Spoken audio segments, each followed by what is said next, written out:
One of the things that I see a lot of people struggle with, and it's probably always happened, but certainly more problematic the last 3 or 4 years, is I see a lot of people trying to compare their year one, their chapter one, with my year 25. I think that is wrong on several fronts. It is first obviously wrong to you. You still have some growth and time. Really, time is on your side.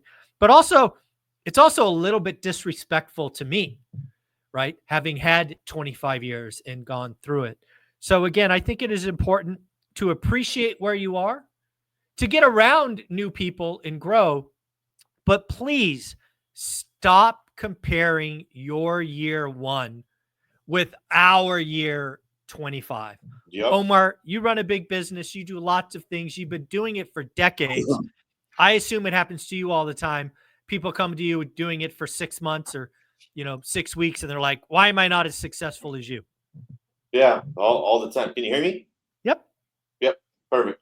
Yeah, I get that a lot. Like, hey, or what you get lately is like, I've been doing this a year, 2 years, 3 years, and you had a great, you're able to create some success in the 36 months, Mhm. and then you're a pro.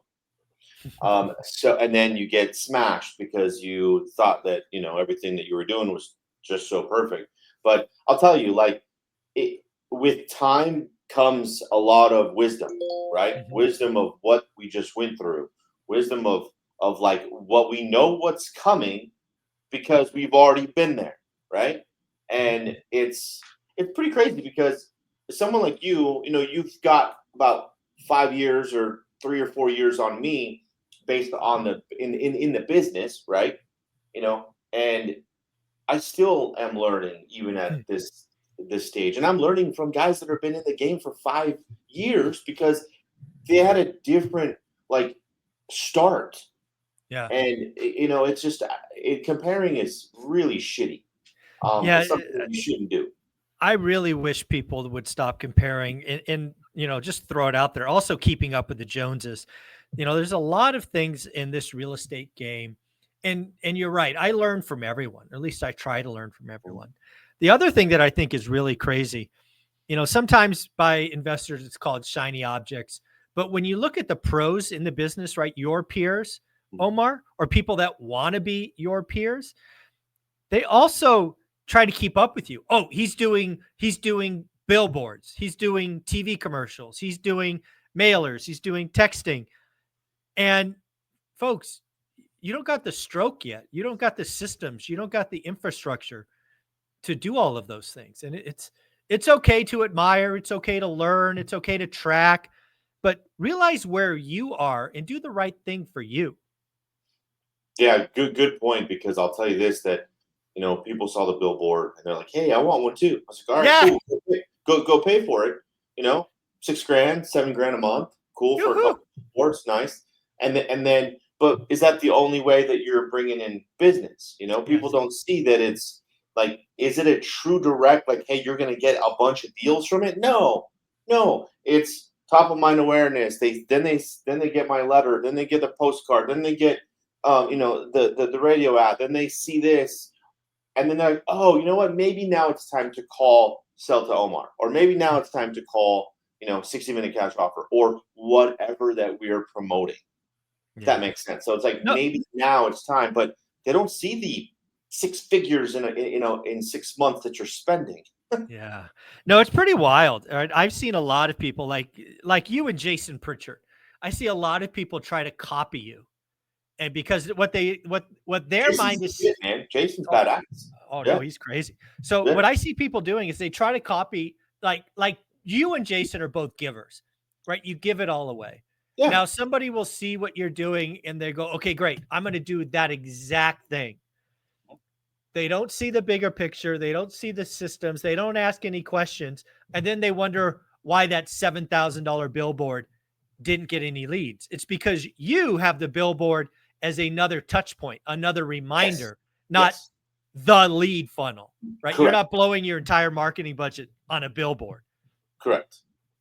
Correct. And trust me, when you're in it, you're like, oh yeah, this sounds awesome and it's great, and of course you get sold and you're like, you know what, this will be badass, and we do it, and then you're like, oh wait a minute, um, we could have allocated those funds somewhere else, and it probably would have got us a better return. So really, was it a good move, or was it just an okay one? Yeah. Like, so sometimes we're risking that marketing channel at times, and to see what it's gonna, because you don't know, which if you don't know what you Yeah. don't know, you don't know. So that's Yeah. we're trying different strategies, and if it's working, great. If it's not, it's not. But we will, we'll move. But you guys don't have that liberty to do so if you're starting out and you think that billboard's going to make the end all be all. You're Yeah. going to lose. No, I totally agree with that. I think one of the things that I think a lot of people jump into comparison. I wish more people would focus on being happy. I think Repeat that. That's actually pretty cool. Repeat that. yeah, so I think a lot of people focus on comparison, but I wish they'd focus on being happy. Oh, Cuz that's so good. yeah, cuz I just think about it. If you're like even ask yourself, Omar, if you compare yourself to others, are you ever happy at the end of that? No, It's never, it doesn't lead never. anywhere good. No, you know why? Because you're like, well, why did that person get that break? Or I'm why did that? smarter, I'm better looking, I'm this, Yeah. I'm that, blah blah. It's just it doesn't lead anywhere good. I mean, even No, probably professional athletes, right? Comparing doesn't lead to happiness. no. You know what? It leads to like some type of resentment because you didn't get what they got. Yeah, stress, Yes. you And know, honestly, Michael, envy.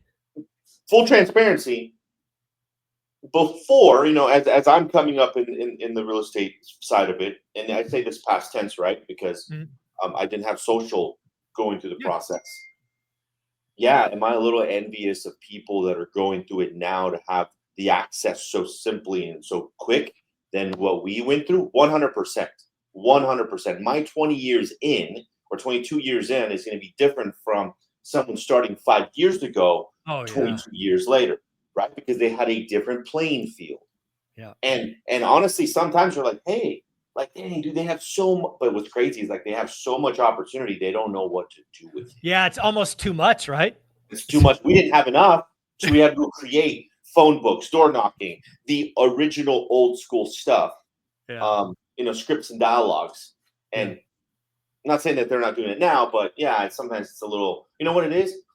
They take it for granted because it was always given to them. Well, you know what? Let me ask you a crazy question. Omar, how old are you? I'm 45. Okay, so let me just this crazy question. Let's say for a minute you are offered a choice.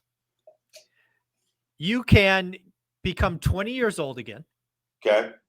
You have all the experience, all the skills, everything that you have now, but you have none of the money, none of the assets, none of the businesses. Oh shit. Yeah. Would you give up everything you have now to start again at 20? Because again, as you just said, you think you could get it done faster and be bigger by the time you're 45. Would you take that bet? No, because I wouldn't have my family. Okay, no, let's remove that. You still get the family, all the loved ones are still there. Just would you give up where you are now to be 25 years younger and starting over? With the knowledge I have, 100%. Yeah, that's what that's it's a really interesting riddle. And I do love the fact that you said no because I wouldn't have my family. Good for you. Good for you. But that is a wild thing to think about, right? Because one of the things that I've often heard, I don't know if it's true, but I'm going to assume it is. Like, let's assume you're a 90-year-old billionaire, Okay. right? The whole idea is, a 90-year-old billionaire, who's got 5 years left to live, he would trade all his money to be 20 again. I just always thought about that. And again, I guess it logically makes sense, but I've never asked anybody. So I just thought I'd ask you and Yeah, see what happens. I mean, you would do the same. Yeah, yeah, I mean, exactly. Let's do it we, again. we would know what's going to happen. So we knew about the crash. We knew about when to sell. We knew when to buy. Just that alone ends up making us, $100 million, or more. Yeah. And like that. Pretty crazy. Pretty Yeah. crazy. Well, folks, do me a favor. if you're out there and you are comparing yourself, if you're creating envy, just notice that and stop it. You are where you are. You are on a journey, and enjoy it. Omar, closing thoughts, and where can people find you? Hey guys, so yeah, follow me on IG at Invest with Omar. There's a cool freaking series going on right now about a cat house. I've seen it. It's pretty good. There's a guy that sits right in front of my face. I saw that. His property, and it's just he was not happy with you. Except he was at my property feeding cats and keeping them over there, but I couldn't walk on his lawn or whatever it was. But still, nonetheless, guys, follow me and make sure that you're not comparing yourselves to other people, because at the end of the day, it's your book, not theirs. So exactly, your book, not theirs. Your chapter, not theirs. Go write your book. I love that. That's a great ending. Go write your own book, folks, and enjoy it.